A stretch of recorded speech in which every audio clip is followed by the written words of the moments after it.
Je suis allé dans la salle de projection, j'ai giflé le réalisateur Paul au visage, a révélé Sharon Stone une fois, un moment qui a déclenché l'une des controverses les plus explosives d'Hollywood. Pour Sharon Stone, ce parcours a commencé lorsqu'une scène de Basic Instinct a choqué le monde, la propulsant au rang de superstar et déclenchant un débat de plusieurs décennies sur le consentement, la manipulation et le prix de la célébrité. Dans la vidéo d'aujourd'hui, nous allons décortiquer ce moment infâme en explorant ce qui s'est réellement passé derrière la caméra et comment cela a remodelé le récit autour des dynamiques de pouvoir dans le cinéma. Que révèle cette controverse sur la représentation des femmes à Hollywood? Partagez vos réflexions dans les commentaires pendant que nous plongeons dans la vérité derrière cette scène que personne ne croyait réelle.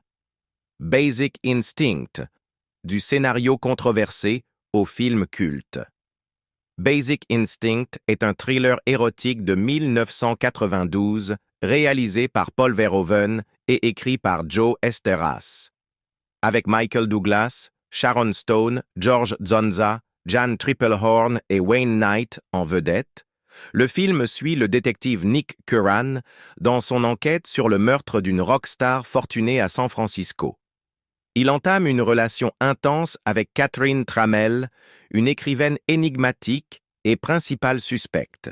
Développée dans les années 1980 par le scénariste Joe Eszterhas, dont les succès antérieurs avaient déjà fait sensation à Hollywood, le scénario a suscité un vif intérêt et une forte concurrence entre les studios.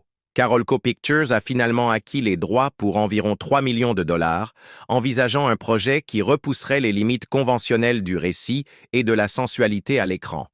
La production était conçue comme une exploration audacieuse du désir et du danger, avec le réalisateur Paul Verhoeven aux commandes pour donner vie à un style visuellement provocateur et à une narration sans compromis.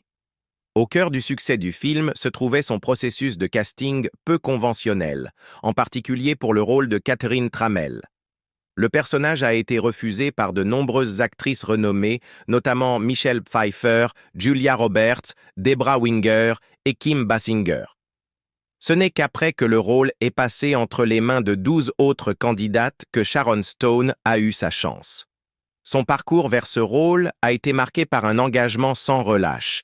Elle a enduré un processus d'audition s'étalant sur plus de 8 mois et demi.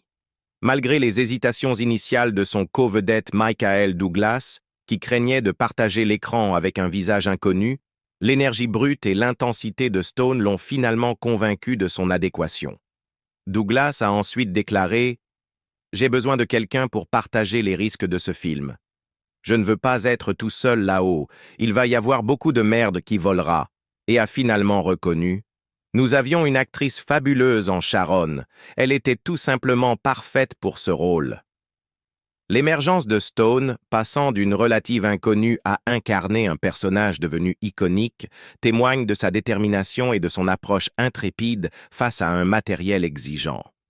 Le processus de production fut aussi tumultueux que révolutionnaire, guidé par la vision audacieuse de Verhoeven qui repoussait les limites de l'érotisme.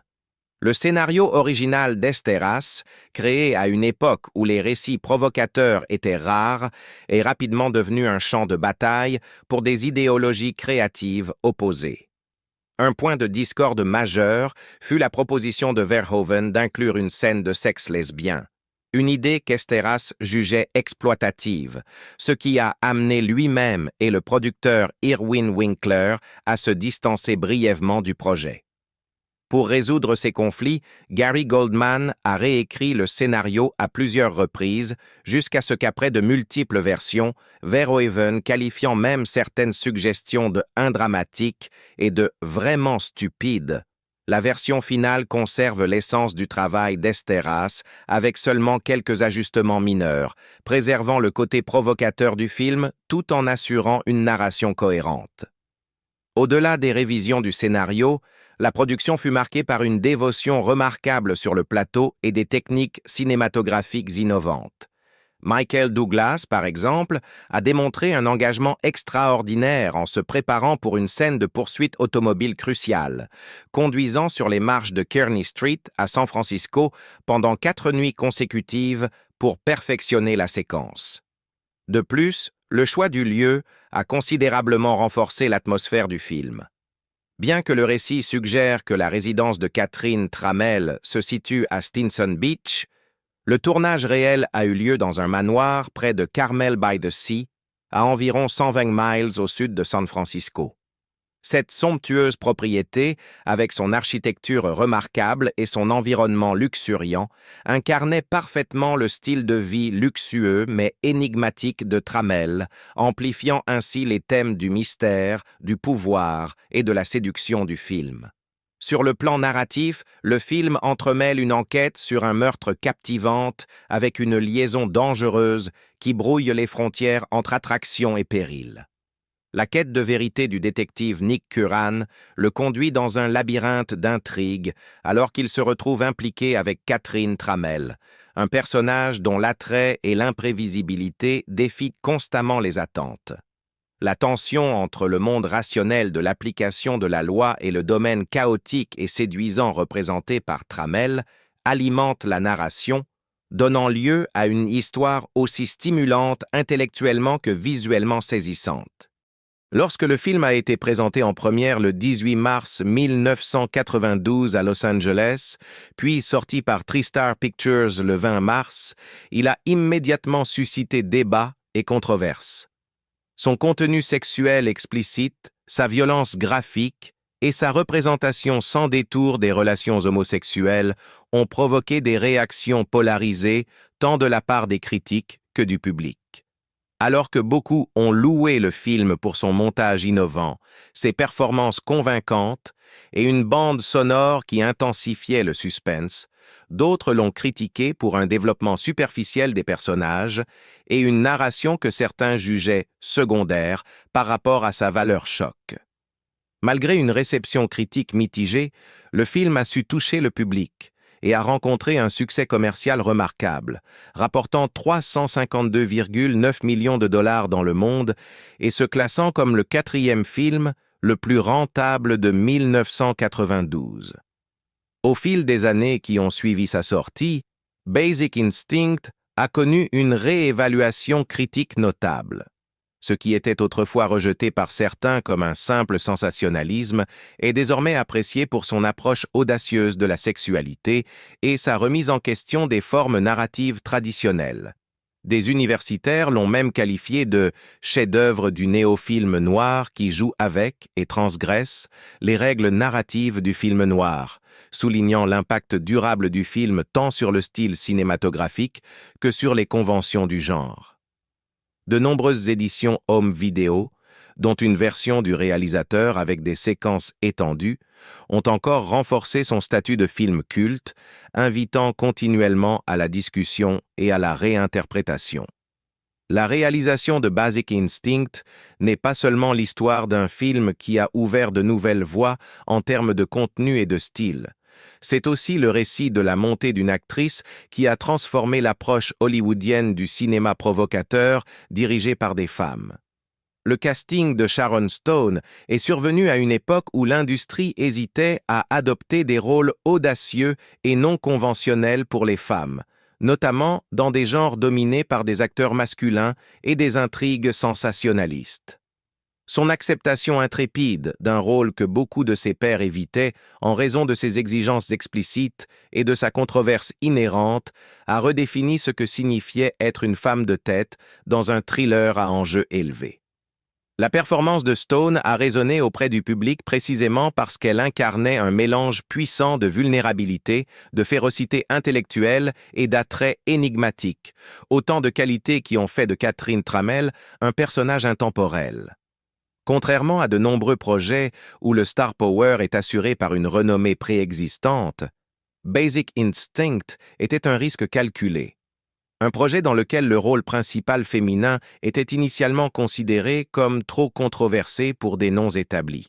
Ce pari a porté ses fruits puisque l'interprétation de Stone a non seulement élevé la narration du film, mais a également défié l'industrie à reconsidérer les limites de l'érotisme et de l'expression artistique. Son parcours, passant d'une actrice relativement inconnue à une icône mondiale, est indissociable de l'impact du film sur la culture grand public. En incarnant un personnage qui défiait les normes et suscitait le débat, Stone a créé une niche qui a influencé les générations futures d'interprètes et de réalisateurs. De plus, les disparités financières et créatives entre les vedettes du film soulignent les risques inhérents à de tels projets innovants. Alors que le salaire de plusieurs millions de dollars de Michael Douglas reflétait son statut établi, la rémunération plus modeste de 500 000 dollars de Sharon Stone mettait en lumière la prudence initiale de l'industrie quant à son potentiel. Rétrospectivement, cette disparité souligne l'audace du projet et le caractère transformateur de la performance finale de Stone. Le succès du film a validé les risques pris par les producteurs et a établi un précédent quant à la manière dont des choix de casting audacieux et non conventionnels pouvaient conduire à un succès inattendu et révolutionnaire. La controverse durable de la scène infâme. La controverse la plus controversée du film découle de l'actrice Sharon Stone, qui a affirmé avoir été trompée quant à l'étendue de sa nudité dans la fameuse scène d'interrogatoire.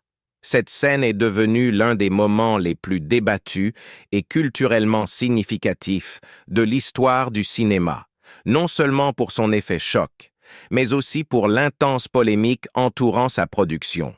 Au cœur du débat se trouve un affrontement de souvenirs et de perspectives sur la création de la scène, une confrontation entre la vision artistique et le consentement personnel qui continue d'alimenter les discussions sur les dynamiques de pouvoir, l'exploitation et les responsabilités des cinéastes. Dans son autobiographie de 2021, The Beauty of Living Twice, Sharon Stone offre un récit franc des événements survenus sur le plateau. Selon elle, on lui a demandé de retirer sa lingerie car elle réfléchissait la lumière sur l'objectif de la caméra. On lui avait assuré que le retrait de ses sous-vêtements serait suggéré plutôt que montré de manière explicite. On ne voit rien. J'ai juste besoin que tu retires ta culotte, car le blanc réfléchit la lumière. Ainsi nous savons que tu portes une culotte. Cette promesse, cependant, s'est révélée trompeuse. Lorsque Stone a visionné plus tard la version finale dans une salle de projection remplie d'agents et d'avocats, des personnes apparemment sans lien avec le processus créatif, elle s'est retrouvée face à une version de la scène affichant une nudité bien plus explicite que ce qu'on lui avait fait croire. Choquée et profondément trahie par le résultat, Stone a décrit un moment d'émotion brute. « Je suis allé à la salle de projection. J'ai giflé le réalisateur Paul au visage. Je suis parti. Je suis monté dans ma voiture et j'ai appelé mon avocat, Marty Singer. » Les révélations de Stone ont sans cesse souligné son sentiment de violation à propos de cette scène. Elle affirme qu'un moment crucial a été filmé sans son consentement éclairé. Bien qu'on l'ait rassuré sur le fait que toute nudité se limiterait à une simple allusion, le produit final présentait une réalité tout à fait différente. Dans un extrait de ses mémoires à paraître, publié dans Vanity Fair, Stone qualifie cette expérience de « terrifiante » et confesse que jouer ce rôle lui a causé de hideux cauchemars. Ce récit personnel dresse le portrait d'une artiste qui s'est sentie dépossédée non seulement de ses vêtements, mais aussi de son autonomie, déclenchant ainsi une réflexion plus large sur le consentement et l'exploitation des talents dans l'industrie cinématographique. En net contraste, le réalisateur Paul Verhoeven a constamment défendu les choix créatifs faits durant la production. Il soutient que l'élément provocateur de la scène n'était pas seulement prémédité, mais aussi inspiré par un geste réel, un comportement qu'il affirme avoir observé lors de soirées entre jeunes femmes. Verhoeven insiste sur le fait que Stone avait pleinement consenti à ce plan, affirmant qu'il était impossible qu'elle ignore la nature de la scène, car elle savait exactement ce que nous faisions. Ce point de vue illustre une croyance plus large dans la sacralité de la vision du réalisateur, où la finalité de l'expression artistique justifie les moyens employés pour la réaliser. Malgré les échanges houleux d'accusations et de souvenirs, Verhoeven a également salué la performance de Stone, notant que leurs souvenirs divergents de ce moment n'ont pas entaché leur relation professionnelle globale. Pour ajouter une autre dimension à la controverse, le scénariste Joe Esteras s'est distancié des retombées. Esteras, dont le scénario original a posé les bases de la narration notoire du film, a admis que, bien que la scène fût formidable, elle avait involontairement éclipsé les éléments complexes de film noir qui étaient essentiels à l'identité du film.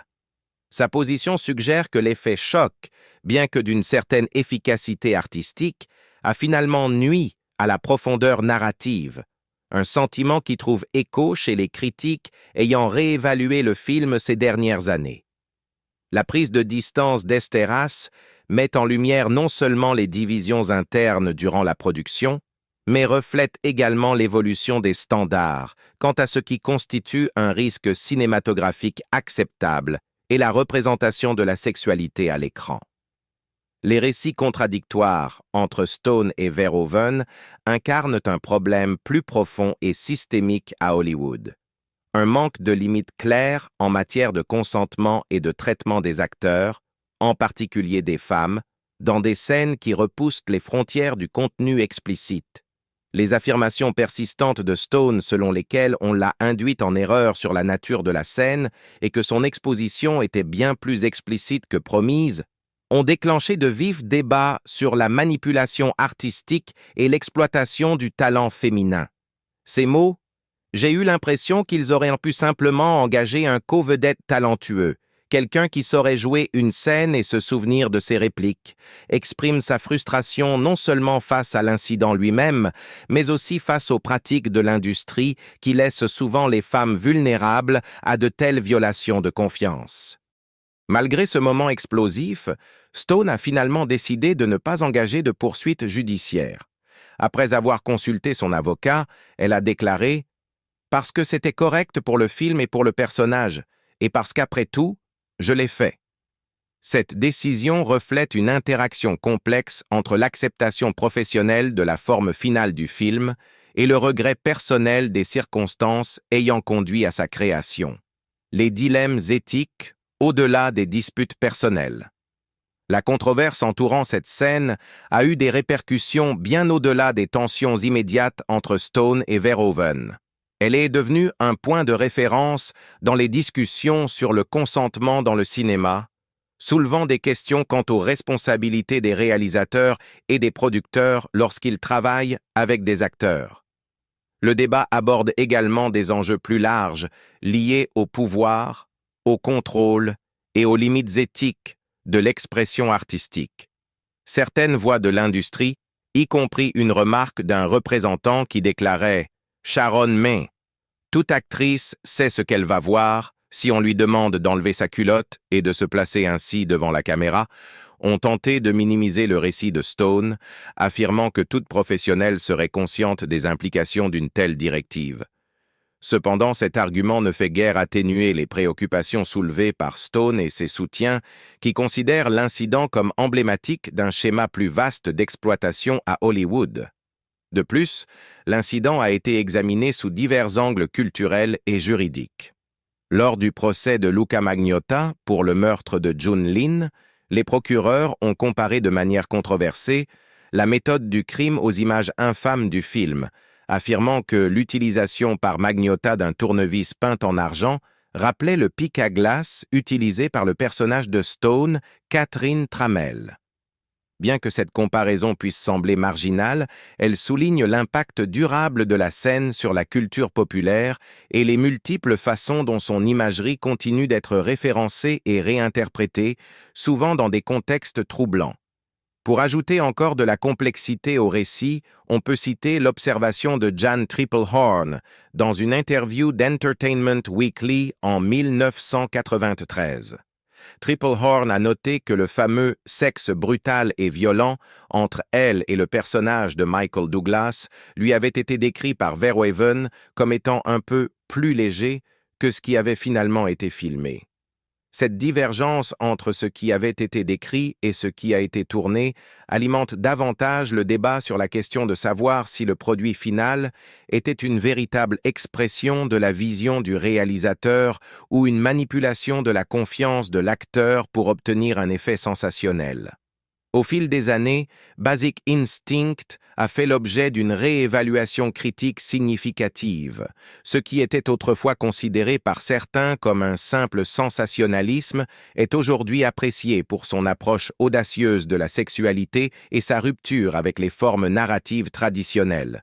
Malgré, ou peut-être à cause, de la controverse, des universitaires ont salué le film comme un chef-d'œuvre du néo-film noir qui joue avec et transgresse les règles narratives du film noir, témoignant ainsi de son influence durable sur le style cinématographique et les conventions du genre.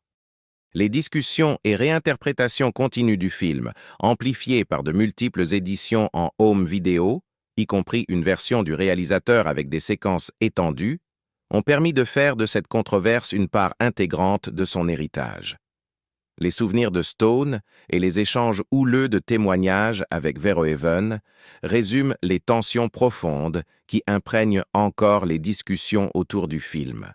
Le conflit entre son expérience d'exploitation et l'insistance du réalisateur sur la liberté artistique reflètent des débats plus larges au sein de l'industrie cinématographique concernant le consentement, le contrôle et les responsabilités éthiques des cinéastes. En tant que celle qui a le vagin, Stone rejette les points de vue alternatifs en affirmant que les autres points de vue, c'est des conneries. Sa position sans compromis a trouvé un écho auprès de nombreux observateurs qui considèrent cet incident comme le reflet des problèmes systémiques qui minent Hollywood depuis longtemps, notamment en ce qui concerne le traitement des talents féminins. Cette fameuse scène d'interrogatoire de Basic Instinct continue d'alimenter le débat sur la fine ligne entre un cinéma audacieux et le respect du consentement d'un acteur. Les allégations de trahison de Sharon Stone s'opposent à la défense par Paul Verhoeven de sa vision audacieuse, nous laissant nous interroger: repousser les limites artistiques justifie-t-il parfois de compromettre l'autonomie d'un interprète ou révèle-t-il des problèmes plus profonds dans le traitement des femmes à Hollywood? Qu'en pensez-vous? Le cinéma peut-il être à la fois provocateur et éthique, ou ces controverses montrent-elles que nous avons encore beaucoup de chemin à parcourir? Partagez vos réflexions dans les commentaires ci-dessous et n'oubliez pas d'aimer, de vous abonner et d'activer la cloche de notification pour plus d'aperçus des coulisses.